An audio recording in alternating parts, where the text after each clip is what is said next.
கலைஞர், எம்ஜிஆர் இவங்கெல்லாம் வந்து வெந்த சோறு. இப்போ வரப்போறதெல்லாம் வேகாத சோறு.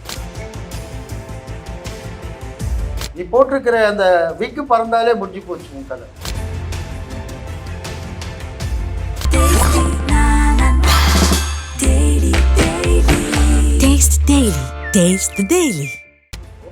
அஜித் என்கிட்ட கேட்குறாரு, சார் நான்லாம் நடிக்க முடியுமா சினிமாவில் அப்படின்னு.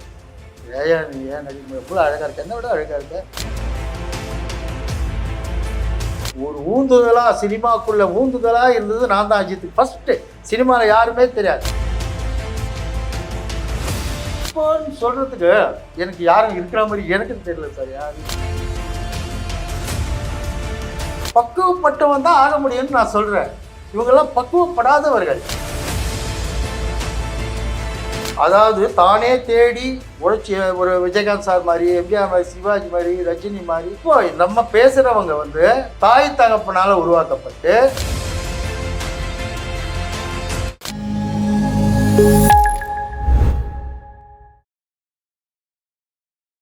சினிமா தொடர்பான நேர்காணல்கள் பலவற்றை நமது நாதஸ் நடத்தி வரும் வேளையில் சிலரை அடையாளம் காட்டும் விதமாக பல நேர்காணல்கள் அமைந்திருக்கிறது.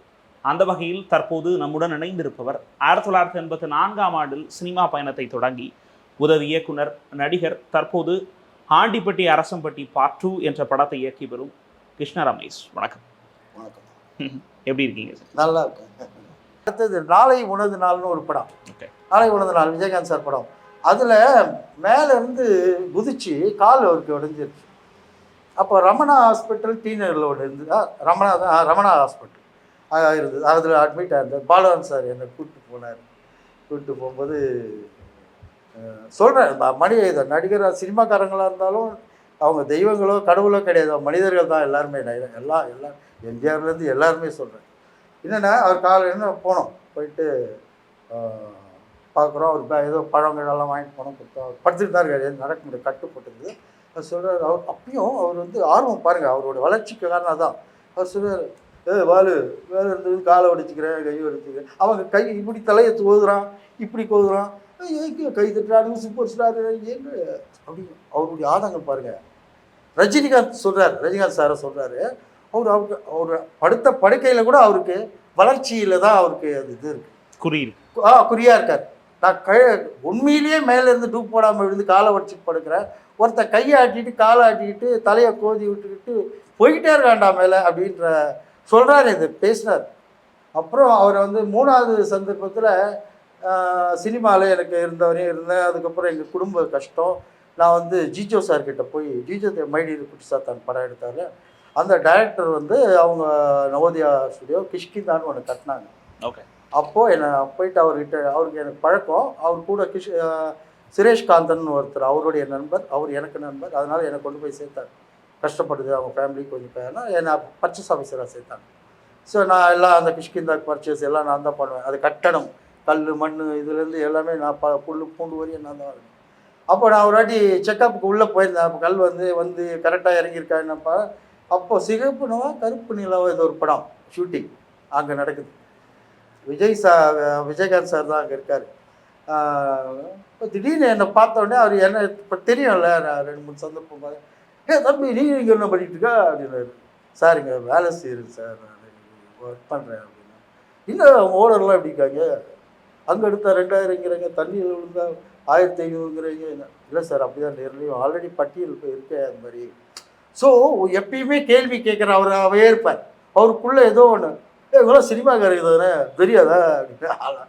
சார் அவங்க வியாபாரி, இப்போ இது வந்து கமர்ஷியல் பிளேஸ் இப்படி ஆகிடுச்சு. ஆனால் அவருடைய பேச்செல்லாம் பார்த்தீங்கன்னா ஒரு விஷயத்துக்காக போராடுறதாவாக இருக்கும், ஆதங்கமாக எவ்வளோ வளர்ச்சி ஆகிடுச்சு. ஆனாலும் அவருடைய வந்து இன்னும் அந்த இதுலேயே இருக்கார். அதுக்கப்புறம் ரமணா ஷூட்டிங்கில் பார்த்தேன். அதுக்கப்புறம் சிதம்பரம் செல்வராஜ்னு ஒருத்தர், வேப்பு செல்வ ஃப்ரெண்டு, அவர் படம் எடுக்கணும்னு சொல்லி நான் ஒரு படம் வாரணாசியில் போய் கதை நான் எல்லாமே போய் வாரணாசிலேயே உட்காந்து எழுதணும். நான் ஒரு திருவேங்க இவர் நம்ம லியோ பாபு, ஓகே, அவர் எல்லாமே போய் உட்காந்து அங்கே எழுதணும் அந்த கதையை. வாரணாசி டைட்டில் அது ரஞ்சித்தை வச்சு எடுக்கலான்ட்டு. அப்போது லொக்கேஷன் பார்க்க போகும்போது ஈசிஆர் ரூட்டில் ஒரு வீட்டில் ரமணா ஷூட்டிங் நடந்துட்டு, விஜய் அவருக்கு ரொம்ப ஃப்ரெண்டு சிதம்பரம் செல்வராஜ். அதனால் பார்க்க போனோம். அப்போ பார்க்க போகும்போது அப்பையும் அவரை தம்பி இல்லை இது மாதிரி சார் படம் பண்ணுறான்னா அண்ணன் படம் அப்படியா அப்போயும் அவர் மேலே முருகதாஸ் கேமரா வச்சு இருந்தார், இது கீழே இந்த ஆர்டிஸ்ட் செட்டப் இருந்தது. அப்போது சிதம்பரம் செல்வராஜ் ஏதோ கேட்குறாரு, அதுக்கு பதில் சொல்கிறது என்னென்னா, இவனும் பேண்ட்டு போட்டு விட்றானுங்க, பெல்ட்டை போட்டு இன் பண்ண சொல்கிறானுங்க, புசுவை போட்டு நடக்கிறாங்க, திரும்பி பாரு என்னவோ பண்ணிட்டுறானுங்க, என்ன புரியல அப்படின்னு. ஆனால் அந்த படம் ரமணா மிகப்பெரிய ஹிட்டு. அவர் வித்தியாசமான ஒரு இது எனக்கு ஏன் சொல்கிறேன்னா, ஒரு மனிதன் பாருங்க, அவர் எவ்வளோ பெரிய ஆளானாலும் பெரிய ஆள் ஆகிட்டேன்னு கால் மேலே காலை போட்டுக்கிட்டு அதோடு முடிஞ்சிடுச்சின்னு நினைக்கல. அவர் தேடல்லே இருக்கார். அதனால தான் அவருடைய வளர்ச்சி இந்த அளவுக்கு வந்து முதல்வரே ஆயிருப்பார். ரஜினி கமல்ஹாசன் இருக்கும்போதும் அது எவ்வளோ பெரிய விஷயம். அவர் முதல்வரே ஆக வேண்டியவருங்க, அது மிஸ் ஆயிடுச்சு. அதான் சொன்னதே, சில விஷயங்கள் மிஸ் ஆகிடும். அவருக்கு உடம்பு சரியில்லாம. நீங்கள் பார்த்த வரைக்கும் ஒரு வெள்ளந்தியான மனிதர். அவர் வெள்ளந்தின்றதை விட மிகப்பெரிய ஆர்வமும் ஒரு தேடல்லையே இருக்கிறார். என்ன அவர் பாட்டுக்கு இதை சொல்ல வேண்டிய அவசியம் இல்லை. அவர் மைண்டுக்குள்ளே ஓடிக்கிட்டே இருக்கு. ஏன் பேண்ட்டு போடுறானுங்க, ஏன் திரும்ப பெல்ட் போட்டாங்க, நம்ம பச்சை சட்டையும் மஞ்சள் பேண்ட்டும் போடுவோமே, இவனுக்கு ஏன் வித்தியாசமாக, அது மாதிரி ஏதோ ஒரு உணர்வு அவருக்குள்ளே எப்பயுமே ஒரு அது வந்து அவர் பாலிடிக்ஸில் தான் அவருக்கான இடம். எதிர்கட்சி தலைவராக கிடைச்சி முதல்வரே கிடைக்க வேண்டியது கிடைக்காம போயிடுச்சு. அது ஒரு வருத்தம் தான். இல்லை வருத்தம் தாங்க. இதுவரையும் இந்த வளர்ச்சியே பெரிய வளர்ச்சி தானே, அதை நம்ம திருப்தி அடைஞ்சிக்கணும். இதே மாதிரி இப்போ எம்ஜிஆர் சாரை பிடிக்கும்னு சொல்கிறீங்க, விஜயகாந்த் சார் முதல்வராக வேண்டியதுன்னு சொல்கிறேன். ஆமாம், இன்றைக்கும் சினிமாவில் உள்ள பல நடிகர்கள் தொடர்ந்து அரசியல் பிரவேசம். டி ராஜேந்தர் சார் வந்தார், பாக்யராஜ் சார் வந்தார், கார்த்தி சார் வந்தார், இப்படி நிறைய பேர் அதுக்கப்புறமும் வந்திருக்காங்க. இப்போ விஜய் சாரும் வரேன்ருக்காரு. இந்த மாதிரியான சினிமா நடிகர்கள் அரசியல் பிரவேசம் குறித்து நீங்கள் என்ன நினைக்கிறீங்க சார்? ஏன்னா ஒரு இதில் ரெண்டு விதமான கருத்து. கலைஞர், எம்ஜிஆர் இவங்கெல்லாம் வந்து வெந்த சோறு, அது பரிமாறலாம். இப்போ வரப்போகிறதெல்லாம் வேகாத சோறு, சாப்பிட முடியாது, பந்தியில் பரிமாற முடியாது. நல்லா இருக்கும், வெள்ளையாக இருக்கும் சோறு, சாப்பிடும்போது தான் தெரியும். அது நடக்காது சார், அந்த காலம் முடிஞ்சிருச்சு. ஆந்திராவுக்கு ஒரு எம்ஜிஆர், நம்ம தமிழ்நாட்டுக்கு ஒரு எம்ஜிஆர், நடக்கவே நடக்காது. அது எப்படி சிரஞ்சீவிக்கு நடந்ததோ, அதுக்கப்புறம் அவர் தம்பி பவன் கல்யாணம், அதே தான் இங்கே நடக்கும். நான் பேரை சொல்ல விரும்பல. யாராக இருந்தாலும் அரசியல்வாதிகள் வந்து நம்மளை வர விட மாட்டாங்க. அதை எதிர்த்து நம்ம வர்றதே பெரிய விஷயம். அது மட்டும் இல்லை, பக்குவப்படாத அறிவு. சினிமாவில் நீ 100 பேரை அடிக்கலாம், வசனம் பேசலாம், இமயமலையை கையில் கூட ஆஞ்சநேயர் மாதிரி தூக்கிட்டு வரலாம். ஆனால் நிஜத்தில் அது கிடையாது. நீ நிஜத்தில் ஹீரோ கிடையாது. நீ போட்டிருக்கிற அந்த விக்கு பறந்தாலே முடிஞ்சு போச்சு உன் கதை. அப்போது உனக்கு என்ன இருக்குன்றது உன் நாவில், அதாவது டைலாக் ரைட்டர் எழுதி கொடுக்காம நீ பேசணும். அது பேச்சிலே தெரியுது. அங்கே தான் சொதிப்பிடுவாங்க. 1 நாள் கை தட்டுவாங்க, 3 நாள் கை தட்டுவாங்க, எல்லா நாளும். ஏன்னா அங்கே காலி ஆகிடும். சரக்கு இருந்தால் தானே எழுதி கொடுத்தா நீங்கள் ஹீரோ பேசலாம். அதெல்லாம் நடக்காது, வேகாத சோறு. இல்லை சார், பொதுவாக சினிமாக்காரங்கள் யாரோ அசிஸ்டன்ட் டைரக்டர் இல்லை நடிக்கிற யார்கிட்ட கேட்டாலும், நான் சினிமாவில் இருக்கிற ஒருத்தராக வந்து இங்கேருந்து ஒருத்தர் வந்து முதல்வர் ஆகிறது எனக்கு சந்தோஷம் சார். ஆகிறது யாருக்கும் ஏன் சார், ஒரு செருப்பு தைக்கிற தொழிலாளி முதல்வரோ பிரதமரோ ஆனால் கூட நமக்கு சந்தோஷம். நம்ம அது வரக்கூடாதுன்னு சொல்ல. இதெல்லாம் வந்து அனுபவப்படாத, பக்குவப்படாத, அதுக்கெல்லாம் வேறு மாதிரி அறிவு வேணும் சார். நீங்கள் எழுதி கொடுத்த டைலாக்கை நான் பேசுகிற இடத்துல நான் இருக்கிறேன். நான் என்ன பண்ணேன் இந்த சமூகத்துக்கு, எனக்கு என்ன தெரியும், நான் என்ன படித்தேன், எத்தனை புத்தகங்கள் வாசிச்சிருக்கேன், எத்தனை உலகத் தலைவர்களை பற்றி உங்களுக்கு தெரியும். ஆப்ரஹாம் லிங்கன் செருப்பு தைக்கிறவர் தான் அவர் அதிபர் ஆனார். அந்த மாதிரி யார் வேணா ஆகலாம். சினிமாக்காரன்னு இல்லை, பெருக்கிறவனும் ஆகலாம், செருப்பு தைக்கிறவனும் ஆகலாம். பக்குவப்பட்டவன் தான் ஆக முடியும்னு நான் சொல்கிறேன். இவங்கெல்லாம் பக்குவப்படாதவர்கள்.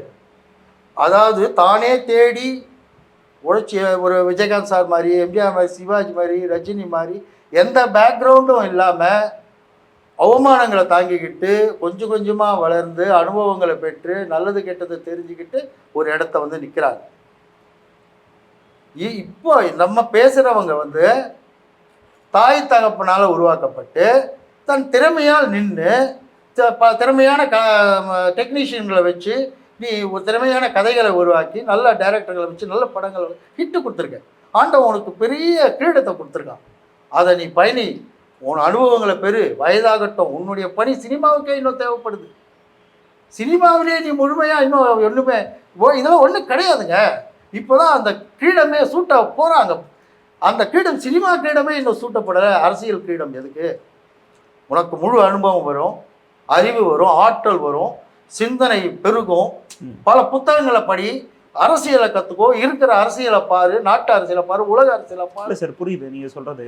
சினிமாவில் பயணிக்க வேண்டிய கலை என்றைக்குமே முடியாத ஒன்று தான். அது கற்றுக்கிட்டே இருக்கணும், கற்றுக்க வேண்டாம், செஞ்சுட்டே இருக்கணும். கற்றுக்க வேண்டாம். இல்லை ஒரு லேட்டானா சொல்லிடுறாங்களே சார், இவர் வயசாயிருச்சு அதனால அரசியலுக்கு வந்திருக்காரு. வயசெல்லாம் இந்த பருவத்தில் ஆமாம் வந்து இன்னும் நடிக்க வேண்டிய விஷயம் நிறையா. அவரை ரசிக்கிறாங்க சார்.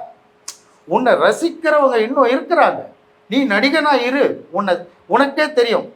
ஒரு முதிர்ச்சி அடையிறோம், தளர்ச்சி அடையிறோம், முதுமை அடையிறோன்னும் போது உன் அறிவு பக்குவப்பட்டுரும் அந்த நேரம். ஏன்னா பல மக்களோட நீ அதுக்கப்புறம் அந்த அனுபவம் இருக்குல்ல, வயது அனுபவம், அதில் நீ வந்தீங்கன்னா தேர்ச்சி பெறுவேன். முதல் மைய அடைவ, முதல்வராகவே ஆவ. பக்குவப்படாத அறிவு, வேகாத சோறு, இதுதான் இன்றைய நிலை. நட்சத்திரம் இருட்டா இருக்கு, நட்சத்திரம் நல்லா தெரியுது, வாழ்ந்துக்கோ. பௌர்ணமி வந்துடுச்சுன்னு வச்சுக்கோங்க, நட்சத்திரம் தெரியாது. அந்த மாதிரி நிலை உனக்கு வேண்டாம். இன்னைக்கு இருக்கிற இயக்குனர்களில் நிறைய பேர், நீங்களும் ஜெயிக்கணும் துடிப்போட இயங்கிட்டு இருக்கீங்க. அது மாதிரி இன்னைக்கு இருக்கிற லோகேஷ் கனகராஜ், நெல்சன், இந்த மாதிரி நிறைய கமர்ஷியல் ஃபிலிம் பண்ணுறாங்க. நல்ல ஆர்ட் ஃபிலிம்ஸும் வந்துட்டு இருக்கு. இதில் உங்களுக்கு பிடித்த இயக்குனர் சமகாலத்தில்னா யார்? அப்படின்னு யார்? எல்லாருமே பிடிக்கும் சார். தனியாக ஒருத்தர். அந்த காலம்னா எனக்கு பாலச்சந்தர் சார் பிடிக்கும், கே விஸ்வநாத் பிடிக்கும், மாதிரி அந்த மாதிரி டைரக்டர்ஸாக எனக்கு பிடிக்கும். ஜெயகாந்தன் பிடிக்கும். கமர்ஷியல்னு பார்த்தீங்கன்னா எஸ்பி முத்துராமன் பிடிக்கும். அந்த மாதிரி கேஎஸ் ரவிக்குமார் பிடிக்கும், சுரேஷ் கிருஷ்ணா பிடிக்கும், நம்ம வாசு சார் பிடிக்கும். இப்போன்னு சொல்கிறதுக்கு எனக்கு யாரும் இருக்கிற மாதிரி எனக்கு தெரியல சார். யாரையும் சொல்ல முடியும். இப்போது நீங்கள் சினிமாவில் தொடர்ந்து பயணிச்சுட்டு இருக்கீங்களா சார்? உங்கள் கூட பயணிக்கும் போதே இன்னைக்கு என் கூட பயணித்தவங்க இன்னைக்கு சினிமாவில் நல்ல இடத்துல இருக்காங்கன்னா யார்? அஜித் குமார். அப்படியா? அதாவது நான் ரசிகை நடித்து ஹீரோ ஆகிட்டேன். படம் ஓடல. என்னோடய ஃப்ரெண்டு தம்பி வந்து பைக் ஓட்டுவார். மெக்கானிக் ஷெட்டில் ரெடி பண்ணுறதுக்கு பைக் ஓட்டிருக்கோம். அப்போ அஜித்தும் பைக் ஓட்டுவார், அவரும் அங்கே ரெடி பண்ணுறாரு. அவர் இது மெடிக்கல் ரேப். நான் வந்து அவனோட ஃப்ரெண்டு தான் என் ஃப்ரெண்டோட தம்பி. நாங்களும் என் ஃப்ரெண்டும் போகிறோம். அப்போ அவங்க 2 பேர் இருந்தாங்க. அப்போ என்னை பற்றி அவனுக்கு எல்லாமே தெரிஞ்சிருக்கு. அப்போ எனக்கு அவன் தெரியாது. அப்போ தான் அறிமுகப்படுத்துகிறான். இவன் என் ஃப்ரெண்டோட தம்பி அஜித், என் ஃப்ரெண்டு, இவனும் பைக் ஓட்டுவான் ரேசர் அப்படின்னு. அவன் சொல்கிறான். அஜித் என்கிட்ட கேட்குறாரு, அப்படி தான் பேசணும். இப்போது அஜித் என்கிட்ட கேட்குறாரு, சார் நான்லாம் நடிக்க முடியுமா சினிமாவில் அப்படின்னு. நீ ஏன் நடிக்க முடியும்? எவ்வளோ அழகாக இருக்க, என்னை விட அழகாக இருக்க, நீ ஈஸியாக ஆகலாம். சார் எனக்கு யாரையுமே தெரியாது சினிமாவில். இப்போ வந்து சத்யஜோதியில் பாரதிராஜா அசோசியேட்டு சச்சான் ஒருத்தர் படம் பண்ணுறாரு. அதில் 3 ஹீரோ. அதில் ஒன்று எனக்கு செலக்ட் பண்ணிக்கிறாங்க, முரளி சார் ஒன்று. இன்னொரு ஹீரோ தேடிட்டு இருக்காங்க. ஆடிஷன் நடக்குது. நீ இப்போ சார் எனக்கு யாருமே சத்யஜோதியில் தெரியாது சார் அப்படின்னு அஜித் சார் சொல்கிறார். அவர் சொல்கிறார், அப்படி எனக்கு தெரியாது சார்ன்றாரு. நான் இவர் நம்ம ரவி கேமராமேன், நாட்டிப்பட்டி அரசம்பட்டி கேமராமேன், சின்ன வயசுல என் கூட தானே இருப்பார். அவர் அப்பயே என்னோட தான் அசிஸ்டண்ட்டாக இருந்தார். அவரை கூப்பிட்டு அஜித்தை வந்து சச்சா சாரை கூப்பிட்டு போய் காட்டு ஆடிஷன் அவரை வந்து கூப்பிட்டு போவோம். நம்ம ரவி பார்த்தீங்களா வரும்போது இன்ட்ரடியூஸ் பண்ண அவர் தான் கேமராமேன் ரவி ஸ்ரீனிவாஸ். அவர் வந்து கூப்பிட்டு போகிறார் அஜித்தை கூப்பிட்டு போய் ஆடிஷன் நடக்குது. ஒரு 3 நாள் கழித்து நான் வந்து சச்சா சாரை பார்த்து, சார் அந்த பையன் அழகாக இருக்கானே, அவனைய செலக்ட் பண்ணிட்டீங்களா? இல்லைப்பா அவன் நார்த் இந்தியன் மாதிரி இருக்கிறான். செலக்ட் பண்ணல. அந்த படமும் ட்ராப் ஆகிடுச்சு, எடுக்கலை அந்த படம் வந்ததாக நான் 2வது படம் அதில் ஒரு முரளிக்கு அடுத்த கேரக்டர் 3 ஆட்டோ ஓட்டுறவனா நான் இருந்தேன். அதில் நல்லாயிருக்கும் அந்த கதை. அது போச்சு. ஒரு ஊந்துதலாக சினிமாக்குள்ளே ஊந்துதலாக இருந்தது நான் தான் அஜித்துக்கு. ஃபஸ்ட்டு சினிமாவில் யாருமே தெரியாது, வழி காட்டினது நான். அந்த வழிகாட்டினத்தில் அவங்க வந்து என்னென்னா இன்வால்மெண்ட், அக்கறை, உழைப்பு. நான் வந்து எனக்கு ராஜ்கபூர் சார் பழக்கம். ஏன்னா எங்கள் சார் ஒளிப்பதிவு பண்ணும்போது அந்த படத்துக்கு ஜிஎம் குமார் டைரக்ஷன், அது அசோசியேட்டு ராஜ்கபூர். அவர் வந்து ஒரு படம் எடுக்கிறார். அந்த படம் வந்துட்டேன். அந்த படத்தில் நீ சின்ன கேரக்டர் ஒன்று பண்ணுறாருனாரு. நான் பண்ணுறேன்னு அதுக்காக கூப்பிட்டு இருந்தாங்க, மேக்கப் போட்டு அது இது ஃபோட்டோ எடுக்கிறதுக்காக. குஷால் தாஸ் கார்டன் ஒன்று இருந்தது. அப்போ அங்கே பழைய பில்டிங் ஒரு இடத்துல நான் வெயிட் பண்ண, ஷூட்டிங் நடந்துருக்குது. அஜித் தான் ஹீரோ. அது என்ன படம் பேர் மறந்துட்டேன். ராஜ்கபூர் தான் டைரக்ஷன். அது இப்போ எனக்கு அது பேர் சட்டு ஞாபகம் இல்லை. நான் நின்றுட்டு இருந்தேன் அந்த இப்படி இருக்கும் குஷா, இது மொட்டை மாடி இருக்கும், இதுக்கு மேலே ஒரு மொட்டை மாடி, அது அப்படி இருக்கும். இங்கே நின்று பார்த்தீங்கன்னா இங்கே இருக்கிறது தெரியும். இப்போ அங்கே நின்றுட்டு ஒருத்தர் நின்று அப்போ ஃபோன் வந்துச்சு, ஃபோன் பேசிகிட்டு இருக்காரு. நான் வந்து பார்த்துட்டேன் அஜித் இல்லைன்னா திரும்ப ஹாய் ஜி அப்படின்னா எனக்கு பார்த்து ஹலோ அப்படி மறுபடியும் ஃபோன் அதுதான். அதுவும் இதுவரையும் பார்க்கல. அந்த 2 சந்தர்ப்பம் அஜித்தை பார்த்தது. மேலே நிற்கிறார், நான் கீழே நிற்கிறேன், அப்போ தான் பார்த்தேன். அதான் சார், சமகாலத்தில் நிறைய பேர் உயரும்போது அப்புறம் நட்டி இன்னொருத்தர் நட்டி கண்ணா நட்டிய அவர் வந்து வேலுப்பிரவாட அவர் கேமரா ரொம்ப இன்ட்ரெஸ்ட் எங்களோடய தான் இருப்பார். என் ஃப்ரெண்டு தான் அவர். நாங்கள்லாம் ஒன்றா பீச்சுக்கு அது இது சுற்றுவோம் சின்ன வயசில் யங் பாய்ஸாக. அப்போ அவர் வந்து ஆர்வம் அதிகம், கேமரா பற்றியே பேசுவார். அது இதுன்னு பிரபாகர்கிட்ட நாங்கள் சேர்ந்து இருந்தோம். அதனால் கூப்பிட்டு போகும்போது அவர் கொஞ்சம் முற்போக்குவாதி, பிராமணர்களை எதிர்க்கிறவர். இவர் பிராமணர், அதனால் அவர் வந்து இன்ட்ரெஸ்ட் பண்ணல. ஆனால் ஒரு விஷயம், நல்ல விஷயம் நடந்தது. அங்கே லிவிங்ஸ்டன் வருவார் அடிக்கடி, அவரோட பழக்கம், பேசி டெய்லி பேசுவான். அப்போ அந்த இதில் வந்து அப்போது என்னென்னா அவர் ஏதோ ஒரு படம் பண்ணுறதா இருந்தது, விஜயலக்ஷ்மி அந்த டைமில், லிவிங்ஸ்டன் சார். அதை அவர் கூப்பிட்டு போய் அவர் அந்த அம்மா கிட்ட சேர்த்து விட்டார். அங்கேருந்து அவர் நார்த் இந்தியாவுக்கு போய் இன்னைக்கு பெரிய கேமராமேனாக ஆகிட்டான். அப்புறம் நடிகனாகவும் அவர் என்னோட ஃப்ரெண்ட், க்ளோஸ் ஃப்ரெண்ட். அவங்களாம் இப்போ மீட் பண்ண முடிஞ்சா சார்? நான் நட்ராஜ் அவர் நட்டி நான் ரெகுலராக பார்க்குறேன். ஓகே, அவர் நல்ல மனுஷன், நல்ல friend, very nice man, nice human. இந்த கேள்வி எனக்கு கேட்கணும்னு தோணும் சார். சினிமாவில் எப்படியாவது ஜெயிச்சாகணும் அப்படின்னு சொல்லி ரொம்ப நாளாக போராடிட்டு இருக்கவங்க, நிறைய சறுக்கல்கள், நிறைய அவமானங்கள் இருந்திருக்கும். நம்ம கூட பயணித்தவங்க நம்மளோட முன்னாடி போயிருப்பாங்க, அது அவங்க காலத்தின் சூழ்நிலையாக இருக்கும், அது ஒரு காரணம். இப்படிலாம் பார்க்கும்போது ஒரு ஒரு ஒரு தொய்வு ஏற்படாமல் நம்ம சினிமாவில் தான் இருக்கணும்னு எந்த விஷயம் நம்மளை சொல்லிக்கிட்டே இருக்கு சார்? அது எதுவுமே சொல்ல சார். இந்த மீடியாவை நம்ம தேர்ந்தெடுத்துட்டோம், இதுதான் நம்ம தொழில் முடிவு பண்ணிட்டோம். வேறு தொழிலை பற்றியே நம்ம யோசிக்க முடியல. இடைப்பட்ட காலத்தில் குடும்பத்துக்காக வெளியே போய் வேலை செய்யல, சினிமாக்காரங்க கிட்ட தான் போய் வேலை செஞ்சோம். நவோதியா மாஸ் என்டர்டைன்மெண்ட்டில். ஓகே, புரியுதுங்களா? வேறு எந்த ஒரு டைவர்ஷனுக்கும் நம்ம நினைக்க முடியாது. ஆனால் நீங்கள் உங்களுடைய ஆர்வத்தையும் உங்களோட உழைப்பையும் கான்சன்ட்ரேஷன் விடவே கூடாது. உங்கள் யோசனை முழுக்க அடுத்தது என்ன, தோத்தமா தோன்றிடக்கூடாது. அடுத்த நகர்வுக்கு என்னன்னு போயிடணும். அடுத்த வேலை உணவு சினிமா தான் நமக்கு போடணும்னு நினைக்கணும். வேற ஏதோ பண்ணி நம்ம இட்லி கடை வச்சிடலாமா, தோசை கடை வச்சிடலாமா அப்படின்னு சிலர் யோசிச்சு டைவர்ட் ஆகி போவாங்க. நீ இதிலே இதில் காசு கிடைக்கும், நிறைய வழி இருக்குது. ஏமாத்தாமல் திருடாமல் உழைச்சி வாழறதுக்கு நிறைய வழி இருக்குது. அந்த மாதிரி இதுவரையும் சார் நான் ஜெயிக்கலை, நான் ஜெயிச்சிட்டேன்னுலாம் சொல்ல, நிறையா பண்ணிட்டேன். இன்னும் நான் வந்து நம்பிக்கையோடு உழைச்சிக்கிட்டு இருக்கேன். அந்த நம்பிக்கை தான் என்னை அடுத்த நகர்வுக்கு கொண்டு போயிட்டே இருக்கு. எனக்கு நான் பாருங்கள், எனக்கு அப்புறம் வந்தவங்கெல்லாம் முதிர்ச்சி வயதானவர்களாக மாறிட்டாங்க. நான் பார்க்குறவங்க ரொம்ப சின்ன பசங்களாக இருந்தாங்க. நான் ஆகலைன்னா அதுக்கு காரணம் உணர்வால் நான் இன்னும் 84 தான் இருக்கேன், 82 86 தான் இருக்கேன். ஜெயிக்கிற வரையும் நான் இப்படி இருப்பேன். ஜெயித்த பிறகு தான் எனக்கு வயதுங்கிறதே வரும். முதிர்ச்சி உடலில் மட்டும் இல்லை, உள்ளத்துலேயும் மூளையிலையும் இருக்குது. தளர்ச்சி வரவே கூடாது. இது நான் சினிமாக்காரங்களுக்கு பெரிய ஆளாக அட்வைஸ் பண்ணல, உழைக்கிறவனா அதை நான் டெய்லி பண்ணிக்கிட்டு இருக்கேன். அதை உங்களுக்கு சான்றாக சொல்கிறேன், அவ்வளோதான். நீங்கள் இயக்கிக்கிட்டு இருக்க ஆண்டிப்பட்டி அரசம்பட்டி படம், அதில் வந்து நடிகர்களே ஒரு வித்தியாசமான காம்பினேஷனில் சூஸ் பண்ணியிருக்கீங்க. அமுதவாணன் சார், கூல் சுரேஷ், இவங்க 2 பேரும் இதுக்கு என்ன காரணத்துக்காக சூஸ் பண்ணீங்க சார்? காரணம் என்னென்னா, இப்போ மற்ற இவங்க வந்து நான் பேசின நிறைய பேரை சந்திச்சிருக்கேன் சார் இந்த படத்துக்காக. எல்லாம் பல லட்சங்கள், பல கோடிகள் ஆகுது. அவங்க சொல்கிற அவங்க வழியில் போயிட்டோம்னா, இப்போ நான் பெரிய கோடீஸ்வரன் கிடையாது சார். பல கோடிகளை செலவு பண்ணி பண்ணுறது என் சக்தி என்னன்றது, நான் ஒரு சின்ன காக்கா மாதிரி, பணம் பழம் தலையை சுமக்க முடியாது. அந்த மாதிரி இப்போ என்னென்னா, இவங்க என்னுடைய செட்டப்புக்கு உதவி பண்ணுறாங்க. அவங்க வந்து எனக்கு வந்து நடிகனாக வரல, நம்ம போய் அவங்க நட்பு முறையில் பேசி நம்ம ரிக்வெஸ்ட் பண்ணுறோம்ல, அந்த ரிக்வெஸ்ட்டுக்கு அவங்க வந்து டெடிகேட் பண்ணி எனக்காக வராங்க. ஓகே, பணத்தை நோக்கி பணம் காசுக்கு ஆசைப்பட்டு வரல. நம்ம சொன்ன கதை அவங்களுக்கு பிடிச்சிருச்சு, கதாபாத்திரம் பிடிச்சிருச்சு. அதை விட பெருசாக என்னால் இவ்வளோலாம் தர முடியாது, சக்தி இல்லாதவன் நான், இப்படி நம்ம கதை பேக் ஸ்டோரியாக அவங்களுக்கு தெரிஞ்சிச்சு. அது தெரிஞ்சுக்கிட்டதுனால அவங்க நமக்கு உதவி பண்ணுறாங்க. நம்ம அதுக்குலாம் பேசக்கூடாது. They are helping me through acting in my movie. குறிப்பாக கூல் சுரேஷ் சார், அவர் வந்து டிஜிட்டலில் நீங்கள் சொன்ன மாதிரி பயங்கர ஃபேமஸ். ஆமாம் அதுவும் மூவி ப்ரொமோஷன்னா அவர் இல்லாத மூவி ப்ரொமோஷனே கிடையாது. ஆமாம் வித்தியாசமாக பண்ணுறாரு. சம்டைம்ஸ் அது விமர்சனத்துக்கும் உள்ளாகுது. ஆமாம்.